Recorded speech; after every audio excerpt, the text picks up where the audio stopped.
தண்ணீரில் போட்டு கொதிக்க வைத்தால் அந்த பொருளில் உள்ள சத்து, கேரட் சிவப்பா இருக்கிறது கொஞ்சம் வெள்ளையாயிரும். ஒரு பொருளை சாப்பிட்டோம்னா அதுல 10 ரூபாய்க்கு சத்து கிடைக்குதுன்னு வச்சுக்கோங்களேன். நம்ம இங்க காலையிலங்க சாப்பாடு, குழம்பு, ரசம், இட்லி, தோசை, பொங்கல், சப்பாத்தி எல்லாருமே சாப்பிடுறோம் இல்லைங்களா? ஒரு பொருளை சாப்பிட்டா அதன் மூலியமாக கிடைக்கிறது எவ்வளவு சத்துன்னு யோசிக்கணும். அதை ஜீரணம் பண்றதுக்கு எவ்வளவு சத்துன்னு யோசிக்கணும்.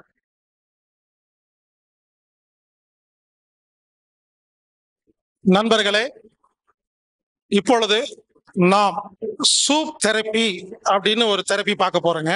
எந்த நோய் இருந்தாலும் சூப் சாப்பிட்டு சரி பண்ணிக்கலாங்க.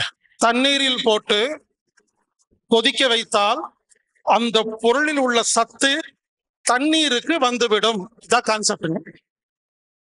இப்போ தண்ணி இருக்கு இல்லைங்களா, சாதாரண குடிக்கிற தண்ணி. இந்த தண்ணியை குடிச்சீங்கன்னா தண்ணியில் இருக்கிற சத்தெல்லாம் உடம்புக்குள்ள வரும். ஆனா தண்ணிய கொதிக்க வச்சீங்கன்னா தண்ணியில் இருக்கிற பிராணன் ஆவியாயிரும். அதனால தண்ணிய கொதிக்க வைக்க கூடாதுன்னு நாம சொல்லியிருக்கிறோம். ஆனா சில பேர் கேட்கிற கேள்வி என்னன்னா, சூப் சாப்பிட்றோமல்ல, ரசம் சாப்பிட்றோமல்ல, குழம்பு சாப்பிட்றோமல்ல, அப்ப அதெல்லாம் கொதிக்க வச்சு தானே சாப்பிட்றோம்.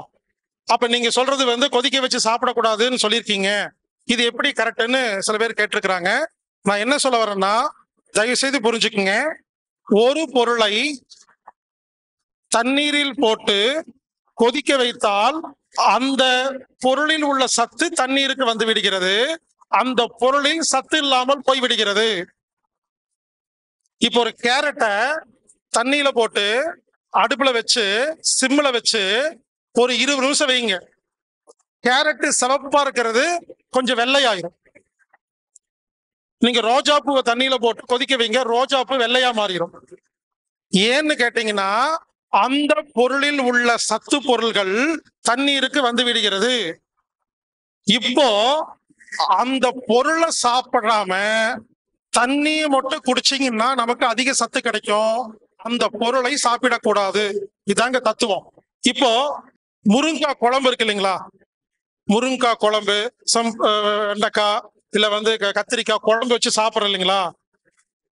குழம்புல ஒரு காயை போட்டு கொதிக்க வச்சோன்னே அந்த குழம்பு ஏங்க டேஸ்டா இருக்குன்னா அந்த காயில் உள்ள சத்துக்கள் குழம்புக்கு வந்து விடுகிறது.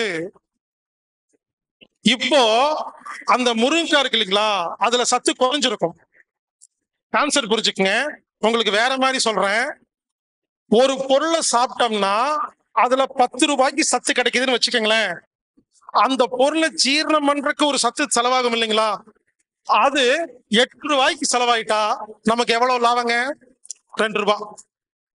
ஒரு பொருளை ஒருத்தர் சாப்பிட்றாரு, அது ஜீரணம் பண்றதுக்கு 10 ரூபாய் செலவாகுது. ஆனா அந்த பொருள்ல 8 ரூபாய்க்கு தான் சத்து இருக்கு. இப்ப நமக்கு எவ்வளவு லாபங்க? லாபம் கிடையாது, நஷ்டம். உடம்புல இருக்கிற சத்து 2 குறைஞ்சிரும். நல்லா கவனிங்க. ஒரு பொருளை சாப்பிட்டா அதன் மூலியமாக கிடைக்கிறது எவ்வளவு சத்துன்னு யோசிக்கணும். அதை ஜீரணம் பண்றதுக்கு எவ்வளவு சத்துன்னு யோசிக்கணும். இந்த ரெண்டுடைய கூட்டு கழித்தல், அந்த ஒரு கடைசி இருக்கிற விடதான் நம்ம உடம்பு கிடைக்கிற சத்து. சில பொருள் சாப்பிட்டா 10 ரூபாய்க்கு சத்து கிடைக்கும். ஆனா ஜீரணம் பண்றக்கே 10 ரூபாய் செலவாச்சுன்னா லாபம் இல்லை, நஷ்டம் இல்லை. சில பொருள் சாப்பிட்டா 10 ரூபாய்க்கு சக்தி கிடைக்கும், அதை ஜீரணம் பண்றதுக்கு 2 ரூபாய் செலவு இருந்தா போதும். அப்ப நமக்கு அதிக லாபம் 8 ரூபாய். சில பொருள் 10 ரூபாய்க்கு கிடைக்கும், ஜீரணம் பண்றதுக்கு 20 ரூபாய்க்கு செலவாகும், 10 ரூபாய் நஷ்டம். இதுல இருந்து என்ன கணக்கு போடுங்கன்னா, நம்ம சாப்பிட்ற நம்ம இங்க காலையிலங்க சாப்பாடு, குழம்பு, ரசம், இட்லி, தோசை, பொங்கல், சப்பாத்தி எல்லாருமே சாப்பிட்றோம் இல்லைங்களா.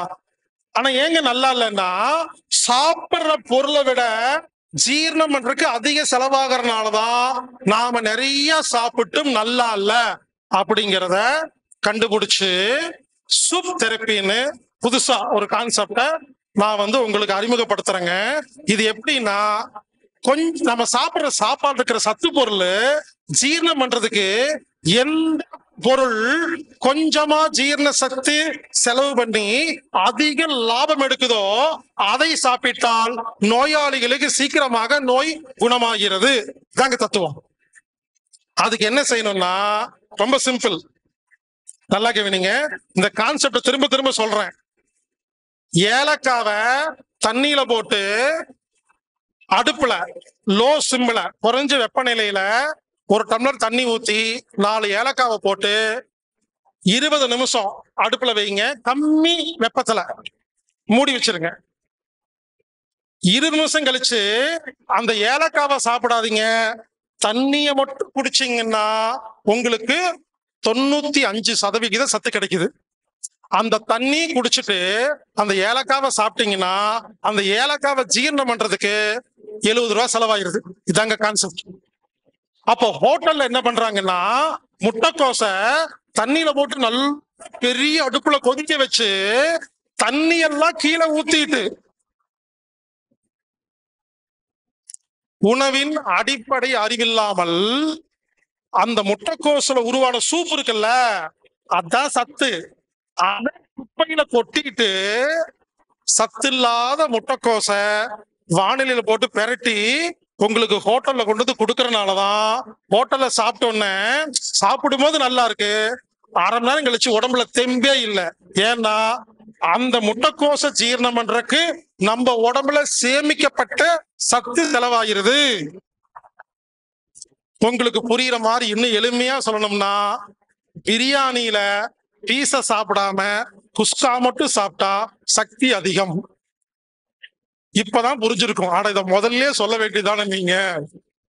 பிரியாணியில அந்த நான்வெஜ் பீஸ் போடுறோம் இல்லைங்களா, சரி பிரியாணி ஏன் டேஸ்டா இருக்கு?